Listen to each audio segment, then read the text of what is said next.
प्राचीन समय की बात है। उज्जैन, जिसे उस समय अवंती नगरी के नाम से जाना जाता था, एक अत्यंत समृद्ध, पवित्र और धार्मिक स्थान था। वहां के लोग सरल, शांतिप्रिय और भगवान की भक्ति में लीन रहने वाले थे। इस नगरी में एक विद्वान और तपस्वी ब्राह्मण रहते थे, जो भगवान शिव के अनन्य भक्त थे।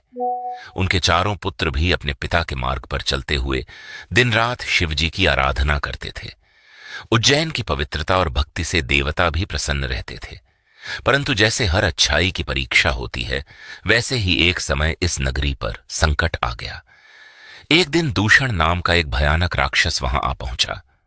वह अत्यंत क्रूर, अहंकारी और शक्तिशाली था। उसे भगवान शिव के भक्तों से विशेष द्वेष था। उसने नगर में आतंक फैलाना शुरू कर दिया, यज्ञ हवन रोक दिए, मंदिरों को नष्ट करने लगा और लोगों को जबरन अपनी शक्ति के सामने झुकाने लगा।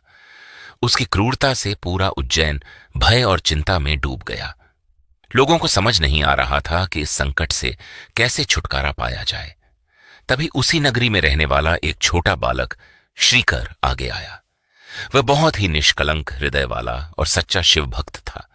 उसने न तो राक्षस की शक्ति से डर महसूस किया और न ही किसी प्रकार की हताशा दिखाई। उसने दृढ़ निश्चय किया कि वह केवल भगवान शिव की शरण में जाएगा।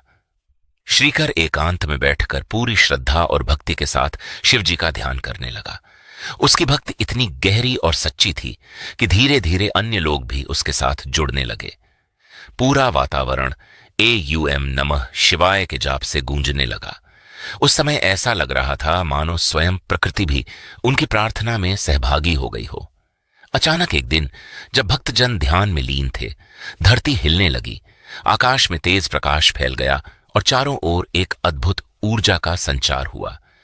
उसी दिव्य प्रकाश से प्रकट हुए स्वयं भगवान शिव, महाकाल के भयानक और तेजस्वी रूप में। उनकी आंखों में अग्नि के समान तेज था, जटाओं से गंगा बह रही थी और उनके स्वरूप से अपार शक्ति का अनुभव हो रहा था। यह रूप देखकर राक्षस दूषण भी भय से कांप उठा। भगवान महाकाल ने बिना विलंब किए अपने त्रिशूल के एक ही प्रहार से दूषण का संहार कर दिया। जैसे ही राक्षस का अंत हुआ, पूरे नगर में शांति और आनंद लौट आया। भय का अंधकार समाप्त हो गया और हर ओर भक्ति का प्रकाश फैल गया। सभी नगरवासी, श्रीकर और ब्राह्मण परिवार अत्यंत भावुक होकर भगवान शिव के चरणों में गिर पड़े।